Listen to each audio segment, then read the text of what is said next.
Good morning, everyone, especially to our young and lovely instructor, no other than Miss Melody Faith Salacut. By the way, I am a BE CAS, BE Ed 1. So, for today's video, I have to discuss to you or report about media and globalization. So, what is globalization? Okay, globalization entails the spread of various cultures. And then it is also involves the spread of ideas. For example, the notion of the rights of the lesbian, gay, bisexual, and transgender or the LGBT communities was spreading across the world and becoming more widely accepted. Okay, so people who travel the globe teaching and preaching their beliefs in universities, churches, public forums, classrooms, or even as guests of a family play a major role in the spread of culture and ideas. So we proceed to Jack Lowell. Jack Lowell, he is the one who describes media as a means of conveying something, such as a channel of communication. Technically speaking, a person's voice is a medium. However, when commentators refer to media, it is the plural for medium, they mean that technologies of mass communication. Indeed, Lowell convincingly shows that globalization could not have occurred without media. Yes, that's correct. And globalization relies on media as its main conduit for the spread of global culture and ideas. So there are different types of media. Number one is print media. Print media is the one of the best and basic forms of mass communication. The best example of these of print media are books, magazines, and newspapers. The second is broadcast media. It is defined as the different media channels, for example, radio, film, and television. Next is digital media. Digital media is the any form of media that uses electronic devices or distribution. It covers the internet and mobile mass communication within the category of internet media. There are the email, internet sites, social media, and internet-based video and audio.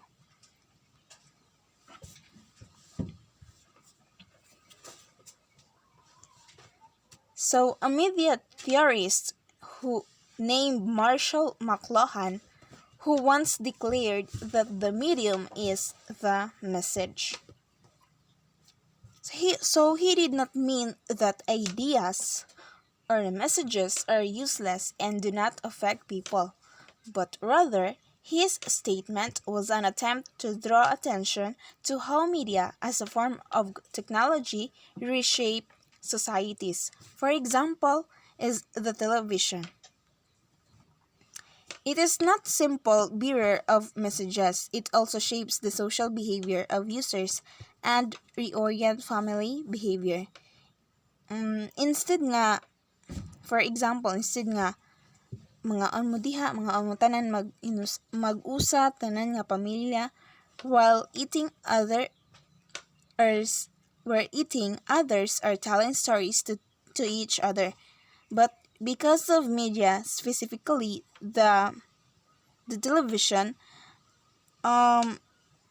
they are silently eating while watching primetime shows. So in that case, magkahinay-hinay og kawala ang relations within the family. So McLuhan added that different media simultaneously extend and amputate human senses. New media may expand the reach of communication, but they also dull the user's communicative capacities.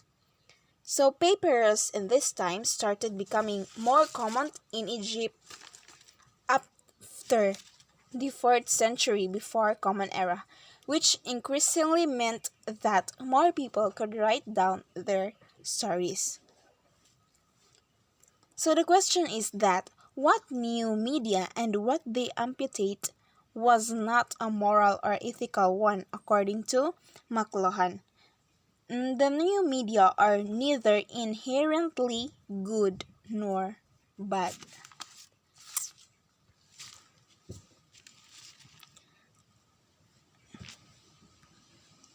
Then we go to next, the global village and cultural imperialism. So McLuhan used his analysis of technology to examine the impact of electronic media. He declared that television was turning the world into a global village. So by this, he meant that as more and more people sat down in front of their television sets and listened to the same stories, their perception of the world would contract.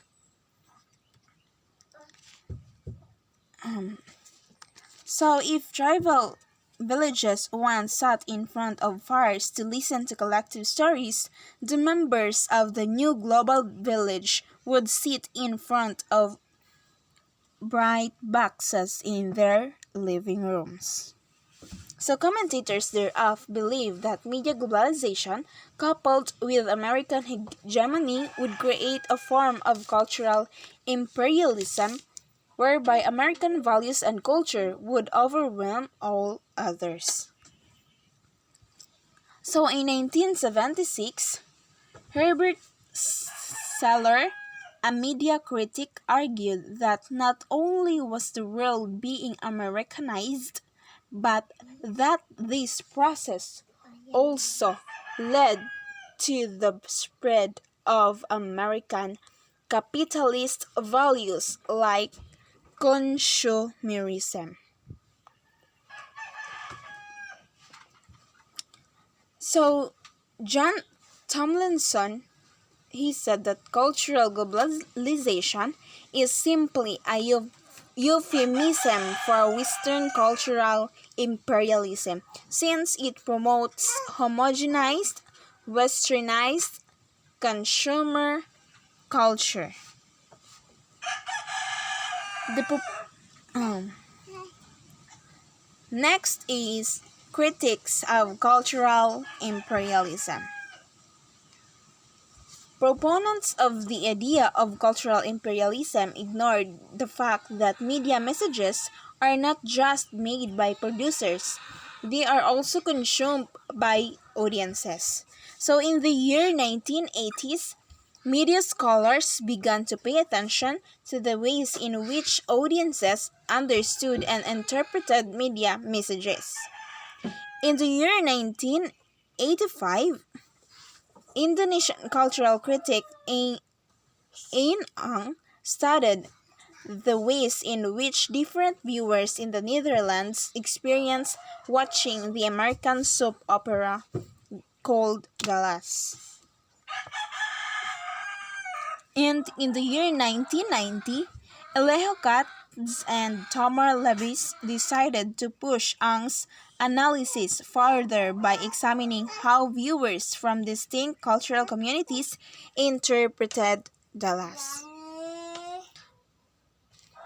So, social media has the dark side because in the early 2000s, commentators began referring to the emergence of a splinterate and the phenomena of cyber-balkanization to refer to the various bubbles people place themselves in when they are online.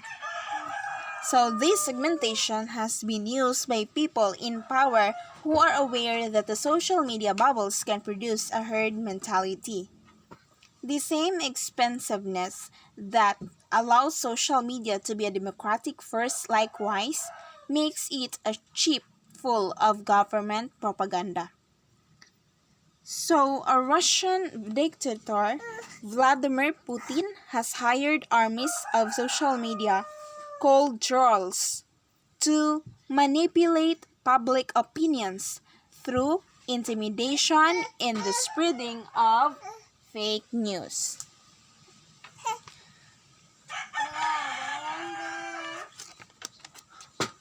Okay, that's all are my report. Thank you for watching and listening, everyone, and God bless.